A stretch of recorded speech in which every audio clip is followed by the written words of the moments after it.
Ah, on aborde cette petite phrase déroutante que votre ex vous a peut-être balancée et qui vous donne peut-être l'impression que votre bonheur serait un poil dérangeant. Est-ce qu'on a raison? De quoi parle-t-on? Quelle est cette phrase? On analyse tout ça et comme d'habitude, ça commence juste après le générique.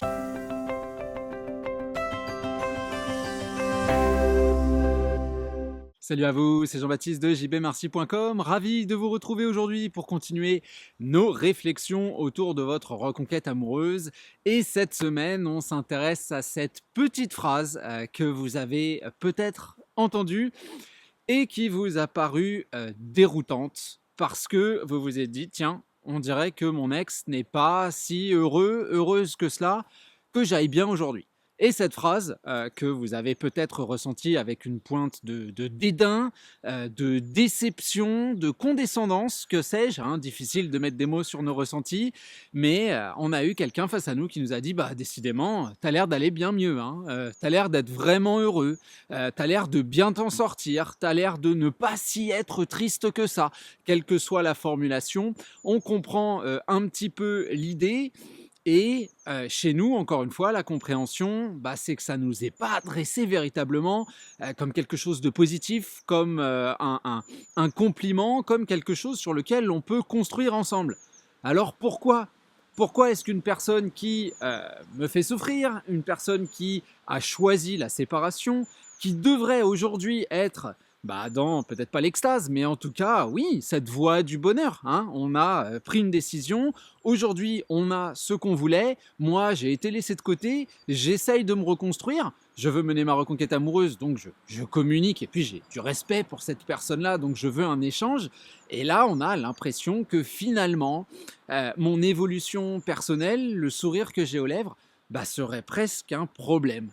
Et ça, c'est quelque chose qui va un petit peu nous creuser la cervelle et qu'on va essayer de mettre à plat ensemble dans la vidéo du jour à travers deux parties différentes parce que vous le savez, derrière quelque chose qui paraît relativement simple et qui a tendance à accoler une image négative à la personne qu'on a face à nous, il y a souvent un petit peu plus compliqué, notamment en termes de psychologie. Et donc, comme je vous le disais, deux parties pour naviguer dans ces eaux troubles. Et notre première idée, c'est qu'on a face à nous un paradoxe qui est totalement ancré dans l'ego. En réalité, c'est pas vraiment à vous qu'on parle. Et ça, on va le voir que ça se met en relief à travers une espèce de dualité du ressenti de la personne que vous avez face à vous, avec une de ces parties qui est plutôt avouée, en tout cas au moment de la prononciation de cette phrase, et puis une autre qui est dans l'ombre, mais qui est tout aussi forte, tout aussi présente. Donc, la logique, elle est relativement simple. Si je quitte quelqu'un, oui, je me mets encore une fois dans les chaussures de votre ex. Si je quitte quelqu'un et que cette personne va bien, rayonne, est dynamique, est souriante, évolue, fait plein de choses, est dans le mouvement, me communique sur toutes les belles choses qui lui arrivent dans la vie, quelque part, je vais avoir la possibilité de me poser cette question. En tout cas, mon ego va venir frapper à la porte en disant tiens, est-ce que tu crois qu'on t'a vraiment aimé? Parce que tu pars. On sait qu'une rupture amoureuse, c'est censé être difficile à gérer, c'est censé créer de la tristesse, c'est censé créer de l'injustice, créer une forme de demande, hein. On s'attend un petit peu à ce qu'on nous tienne la jambe. Non, chérie, ne pars pas, tout peut s'arranger, etc., etc. Et si ça a été peut-être fait au début, aujourd'hui, on est sur quelque chose de complètement différent. Et dans ma vision de la rupture amoureuse, ça la justifie quelque part, puisque t'es plus heureux maintenant que pendant, donc j'ai bien fait de partir. Et puis deux, est-ce que véritablement il y a eu des sentiments de ton côté, puisque tu ne sembles pas faire l'expérience de cette douleur, de cette tristesse, donc quelque part, tu t'en fous, hein. Et comme tu t'en fous, comme on le disait, c'est la preuve que notre relation n'était pas au top et qu'il fallait véritablement y mettre un terme. C'est même étonnant, dis donc, que ce soit moi qui l'ai fait plutôt que toi. Tu devrais être détruit, tu devrais être cassé, tu devrais être sans dessus-dessous, tu devrais peut-être pas me harceler de messages, mais pas loin. Et ça, ne le retrouvant pas, c'est vrai qu'en termes d'image, quand je me regarde dans le miroir, j'ai du mal à comprendre, à assimiler, parce qu'on est bercé de ces idées-là au moment d'une rupture amoureuse. On s'attend effectivement à quelque chose de conflictuel, à quelque chose qui est basé sur l'attente, qui est basé sur la récurrence communicationnelle dans la lourdeur, dans ce genre de choses. Ça, c'est le côté qui est clair, entre guillemets, qui est présent au moment où l'ego parle, vient frapper à la porte et s'exprime.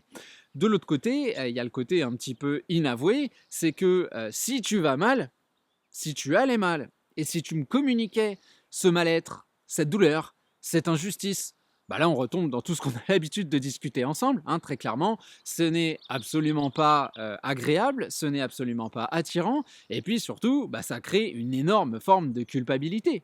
Quelqu'un qui vient me dire que ce que j'ai fait comme choix c'est dégueulasse, que c'est pas pertinent, que c'est pas sympa, que je fais du mal, que ceci, que cela, bah, les discussions, j'ai pas forcément envie de les maintenir, de les entretenir. J'ai envie de dire, bon bah écoute, oui c'est comme ça, maintenant terminé, laisse-moi un petit peu tranquille. Donc l'envie de distance, elle va aussi naître de cette lourdeur, de cette culpabilité, de cette idée que je suis un petit peu le grand méchant loup.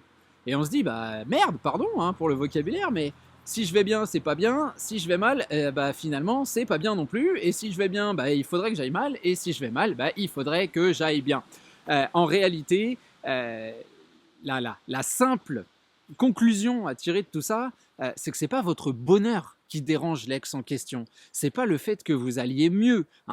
C'est un questionnement vis-à-vis de sa propre image, vis-à-vis de sa propre importance dans votre vie, dans l'importance que la relation semblait avoir. Plus vous êtes triste, plus cette relation était forte. Ça ne veut pas dire qu'on en tire une forme de satisfaction, c'est juste que là, on est étonné de vous voir dans quelque chose de léger, de simple, de dynamique. Mais je ne sais pas combien de fois j'ai vu des ex effectivement questionner nos changements, nous demander pourquoi on ne les a pas fait plus tôt, est-ce qu'ils sont réels, et nous dire même, bah écoute, moi je suis un peu triste de te voir changer aujourd'hui alors que tu aurais pu le faire avant. Oui, bon, on le sait très bien, c'est souvent au pied du mur qu'on est capable de se sonder et de trouver les plus grandes ressources. C'est quand on casse quelque chose qu'on s'aperçoit à quel point on tenait à cette chose-là. Quand il était juste dans la vitrine, bah, il était juste là. Il y avait le phénomène de je considère cela comme acquis, comme normal, comme présent, et le jour où je ne l'ai plus, c'est là que je me pose énormément de questions. Donc la réponse, elle est facile à apporter, même si on ne va pas la verbaliser, mais ça, on le comprend. Mais ce qu'il faut, nous, accepter, c'est que finalement, non, votre ex n'est pas dégoûté que vous soyez heureux ou heureuse, c'est juste très questionnant de voir quelqu'un qu'on a laissé de côté et qui, encore une fois, dans un film, dans un livre, devrait venir nous jouer la sérénade, devrait faire des trucs incroyables et impossibles. Quand on le voit dans un film, on se dit « oh, c'est beau, c'est romantique ». Quand ça nous arrive en vrai, on se dit « c'est quoi ce taré ? Je vais aller voir les flics et je vais porter plainte ». Voilà, c'est un peu 50 Shades de Grey, 50 Shades of Grey, pardon, j'ai francisé le truc. Mais bon, j'avais lu une plaisanterie qui disait ouais, le mec s'il est pas riche, s'il a pas un hélicoptère, s'il vit dans une caravane, lui il finit en tôle au bout de 5 minutes. Ce qui est pas complètement faux. Voilà. Donc il y a cet espace romantisé, cet espace de réflexion qui est quand même près de nous, parce qu'on est imbibé de ce genre de choses. Et puis il y a l'espace réel qui lui est fait de culpabilité et de volonté de contraste. Tout ça, ça nous amène à la deuxième partie de notre réflexion, qui est ce qu'on devrait faire. Eh bien, adopter des réactions qui sont à la fois simples et saines. Le point de départ est tout à fait simple et compréhensible.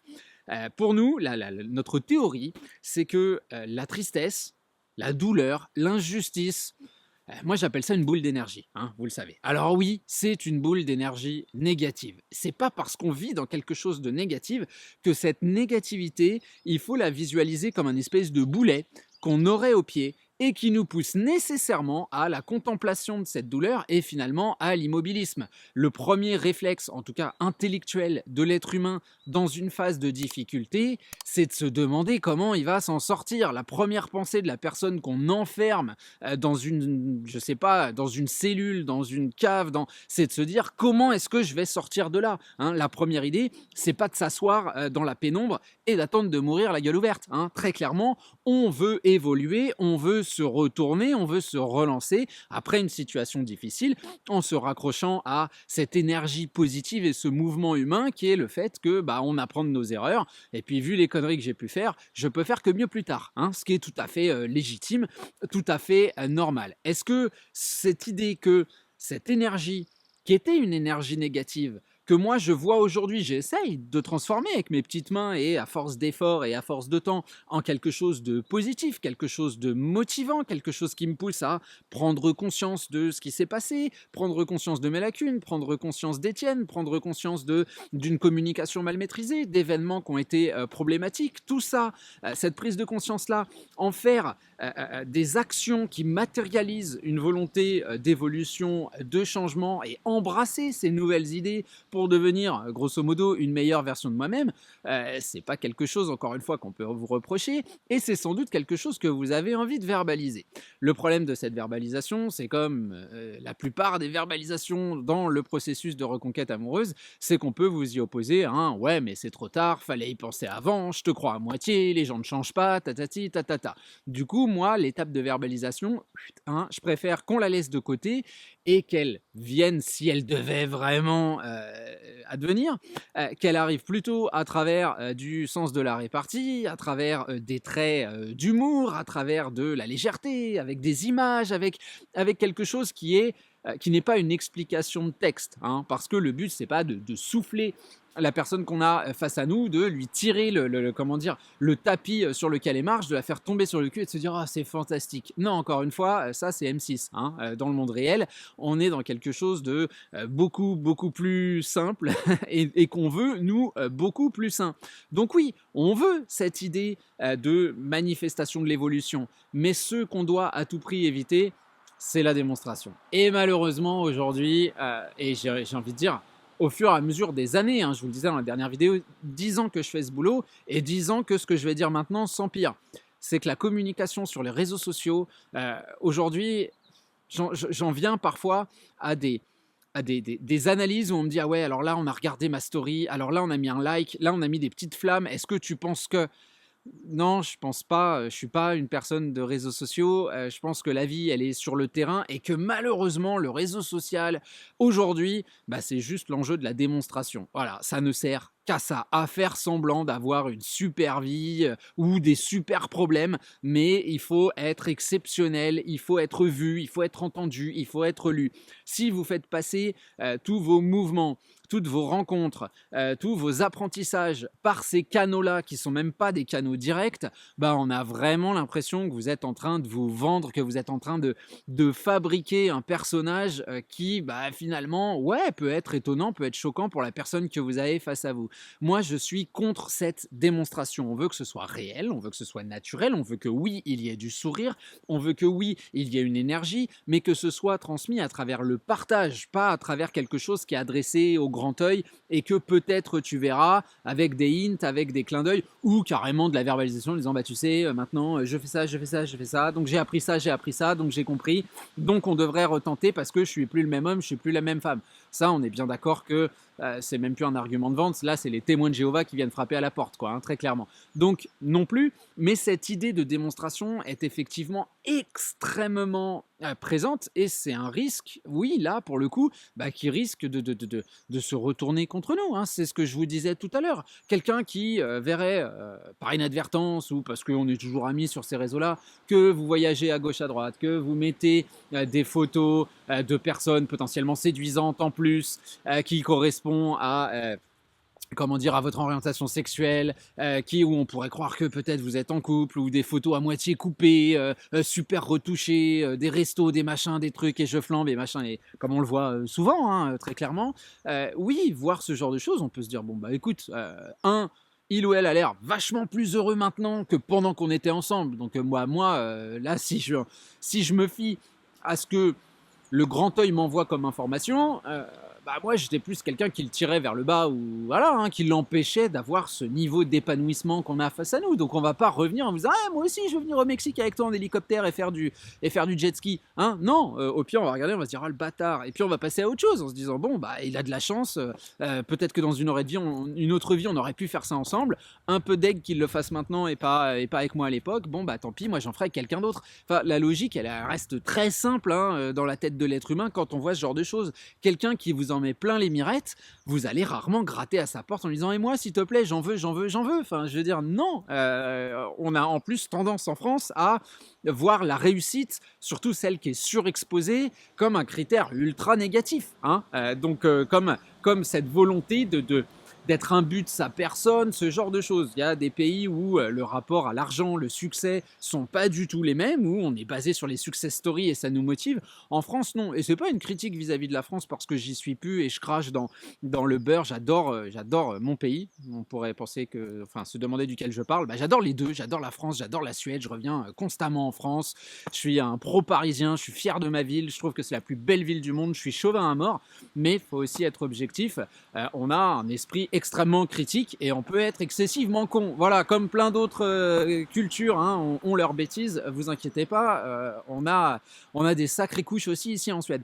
Mais l'idée, c'est véritablement ça, c'est de se dire que face à nous, on a quelqu'un qui semble être touché par mon bonheur, du coup, je vais l'instrumentaliser pour continuer à venir mettre ces petits coups de bâton sur la tête du serpent pour voir comment et quand il va réagir. Mais ça, pour moi, un, c'est pas léger, et puis deux, surtout, ça n'a rien à voir avec l'amour. C'est pas du tout du partage, c'est pas quelque chose de positif, hein. Donc oui, votre bonheur semble chatouiller un petit peu les poils du nez de votre ex, c'est une possibilité. Encore une fois, ça veut pas dire qu'on vous déteste. Je pense que c'est relativement naturel parce qu'il faut pas oublier que dans l'amour, donc dans les relations, même les relations terminées, bah, il y a surtout, toujours et surtout un rapport à soi qui est extrêmement présent. Enfin, je veux dire, quand vous vous rappelez de vos anciens couples, pas forcément celui avec votre ex, mais encore avant, quand vous étiez plus jeune, vous vous rappelez surtout de vous, de vos actions, de ce que vous avez bien fait, de ce que vous avez mal fait, de là où vous avez pris du plaisir, de là où vous n'en avez pas eu, de ce qu'aurait pu mieux se passer. Mais c'est toujours basé autour de vous et c'est normal, hein. Vous êtes une entité, un corps avec une âme, un cerveau à l'intérieur et tout gravite autour de nous, ce qui est tout à fait humain. Bah pourquoi est-ce que ce serait différent pour votre ex? Pourquoi est-ce que ce serait juste votre bonheur qui l'emmerde? Non, c'est l'image que cela lui procure de lui ou d'elle-même. Donc rien de bien problématique. Et encore une fois, quelque chose qu'on veut effectivement, entre guillemets, utiliser, mais pas à grands coups de démonstration, plutôt à coups de sourire, plutôt à coups de partage. On n'est pas dans l'exposition, on est dans l'expérience commune et partagée. Voilà pour le contenu du jour. J'espère que ça vous parle. Comme d'habitude, vous n'hésitez pas à soutenir la chaîne avec les likes, les abonnements, cliquez sur la petite cloche, ça fait toujours énormément et plaisir et de bien au référencement. Et vous le savez, vous pouvez aussi visionner les vidéos qui sortent quotidiennement en appuyant sur le bouton rejoindre de la chaîne. Il y a une petite carte qui va s'afficher d'ici quelques secondes si ce n'est pas déjà le cas, sur laquelle il vous suffit de cliquer et de choisir la formule qui vous convient, sachant que les vidéos sont réservées à la formule VIP. Voilà, j'en ai fini pour aujourd'hui. On se retrouve dès la semaine prochaine pour un prochain contenu. Salut à vous!